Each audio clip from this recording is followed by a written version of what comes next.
and welcome to the TDT show. And today we have another super guest who is a data scientist assigned health engineers. Now, today we're going to know about his journey, how he became data scientist, and why he's so passionate about data.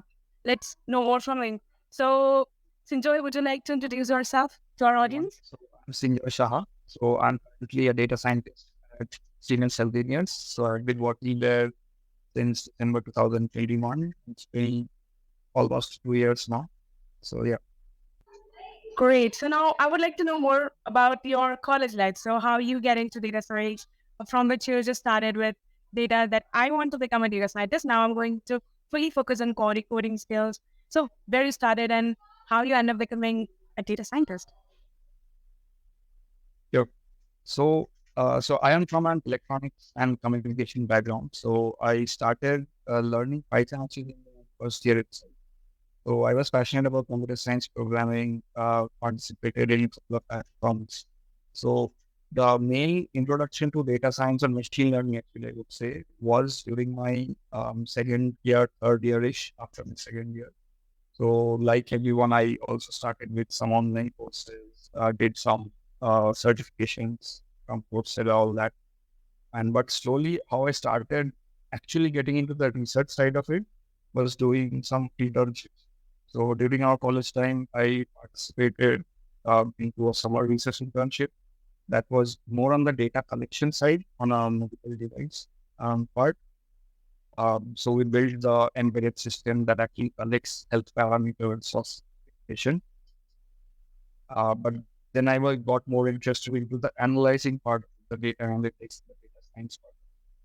So after that, there were a little bit of like deviation from that during the college life. I explored a robotics also. After, I would say, after my final year, I did two more research internships. One was at the University of Nebraska, and another was at a startup, which was under the incubation IT Kharagpur.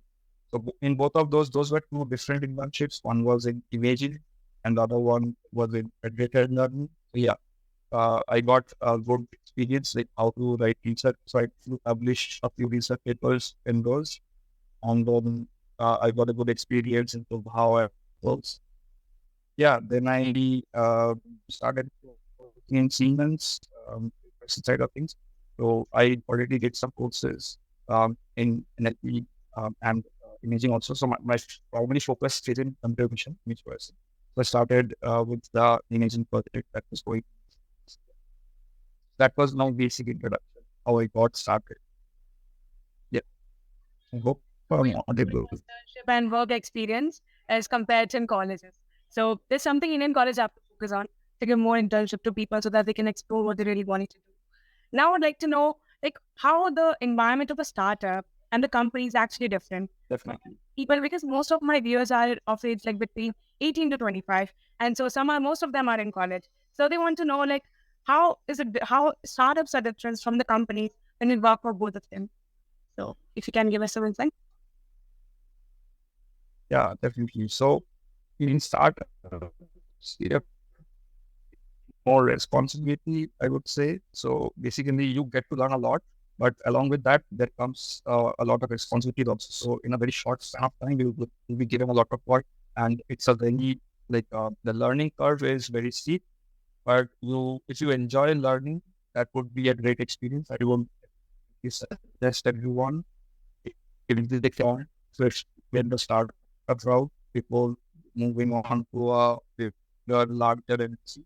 That is always there, but the startup experience that it gives, the learning, that is nowhere near to what a full-fledged, like a very big MNC would give. But an MNC on the other side, like a very large company, like a conglomerate or something like that, what they would give you is very full-fledged project. So the requirement, the scope requirements, what you exactly have to do, what the outcome going to be, all of those are already fleshed out. You just have to implement. If you're in the R&D or research and technology side, there is a little bit of, I would say maybe most of your work would be into the development side or implementation side, but there is a little bit of piece that you can do if you are into R&D. But yeah, definitely startup have its own pros, MNCs have its own pros. So yeah, when you are starting out, I would definitely suggest to go with the startup route for learning, and then you can move on. And For me, startup, yeah. For me, startup experience was more like you have to wear a lot of hats. so yes, yes. So So in a startup, what happens is you definitely have to wear a lot of hats, and basically you have to own certain pieces of the take on certain pieces of the work. You have to take up responsibility, all that. Yep. now coming to the thing, learning experiences and having a habit to learn. I want to know how you keep up with the trends in data science. Like a lot of happening is like going over and we come to the word AI, and data scientists is someone who really so closely to this technology. So I would like to know from you how you keep up yourself with trends and what you have to learn constantly. That's true case, right? So please help us. So yeah, so definitely not. So you have to keep up with all the newer models or the newer technologies that are coming out every day. So how I go about things is during my research or internships, this actually helped me basically gain those skills. During my internships, I used to read a lot of research papers. Whatever topic I am uh, basically doing my research on, I used to see what work already has been there, and you have to get into that habit of reading a little bit. Of course, courses and books would help you, but to get the latest update, that's the best place to go. Basically, read up on the latest research that is going on. And then during my work at Siemens, also there is already always constant reading. It gives time to reading whatever newer pieces of research is coming on. So I can maybe give you an example. So I was working on a image processing project. So the work was already underway when I joined it, but most of the research at that time was focusing on a very specific piece of. It was basically a uniformity index that we were trying to calculate for calibration of us, quality control camera. What we found was most of the research they were focusing on trying to get everything, measure everything into a single metric, and that is always not possible. So there are a lot of challenges. So what we found out was it is not possible to come up with a single metric. So and that actually became the basis of a patent filing that we did. So they did a lot of other things around it, but that was almost like the basis of what we claimed as the novelty for a patent filing. So yeah, research would definitely helps. Reading up on the latest research, that is how you keep up with the most of your latest technologies. Yeah. It's great. And now Rahul is actually intriguing to me. Now I want to know something for the freshers. Like if someone watching this interview or the video, they want to do, okay, now we'll become a data scientist because Sinjoy science, right? So that's what they will know. So now I want to know what roadmap would you provide to them, those who are in their first year and they want to become data scientists. Or if they're in fourth year, it's quite relevant to them as well. It's our question. Yeah. So see, so there is a lot of domains that you can go into, like like. So yeah, so there is a lot of domains that you can go, or a lot of applications of data science in general, machine learning. So these are very broad still. Um, explore if you're in a first year, you have a lot of time. Explore around, see what domain you like, which application of data science. Is it computer vision? Is it NLP? Is it just data science? Um, which domain, as in, is it healthcare? Is it maybe some other financial data? See what domain intrigues you, interests you, and start doing maybe small projects in that domain.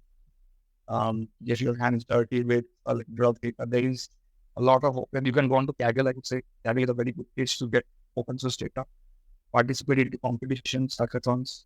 If you're in a first year, you have a lot of time. You can do all of these. If you're in a fourth year, I would say brush up on your skills. Do maybe online courses. Studying. the basics, the foundations, because when you're in an interview, they would definitely ask you the like the basic stuff, have your basics clear, and maybe if you can have a some person probably some resume that would basically help you have a few talking points basically. I'm sure people will definitely follow the advices that Sinjoy gave here.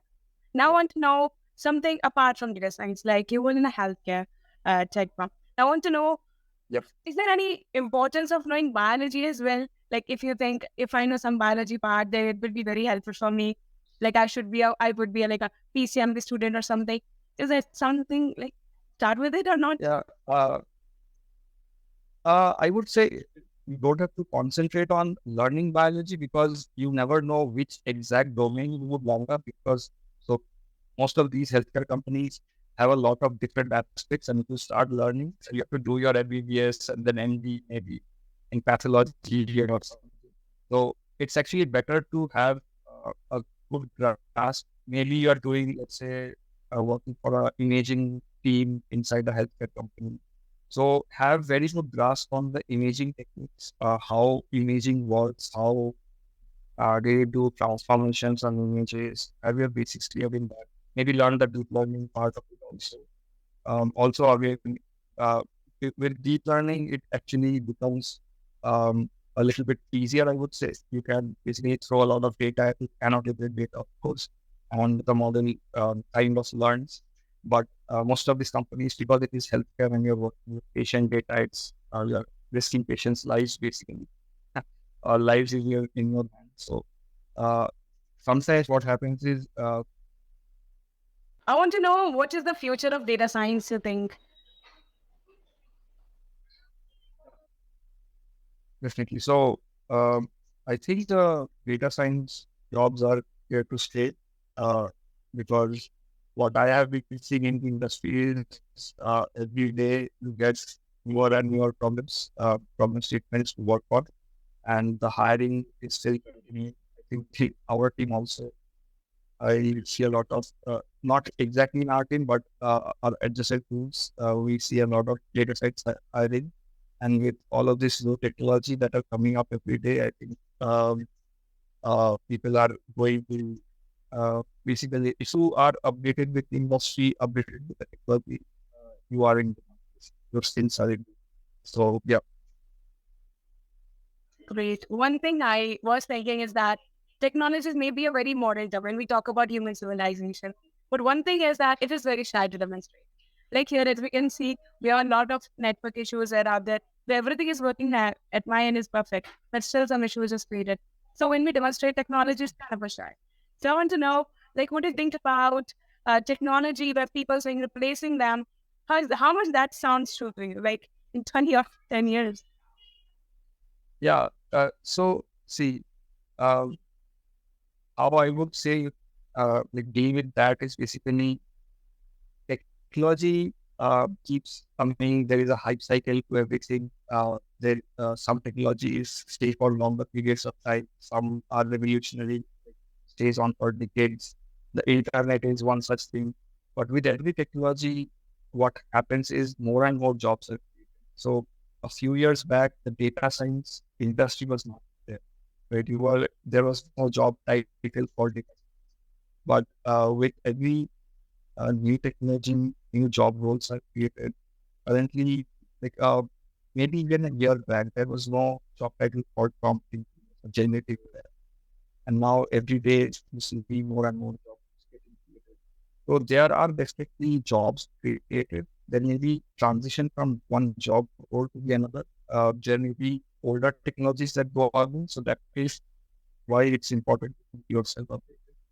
But yeah, with every newer technology, I think more jobs get created. It's not that people will lose jobs. Maybe there is a transition from one job to the other. Your job title will change, but if you have the basic skills necessary to like sustain the technological field, I think yeah, your skills are never going to go away, or you are always in demand. Yeah, I think it's basically a transition. It's not that jobs. people, machines are taking people's jobs. Yes, of course, there is mechanization and industrialization, but yeah, people are always. Thank you so much for such a brilliant perspective to my brain. Now, I would like to end this meeting, but I wanted to give a closing message to the audience, whoever is listening.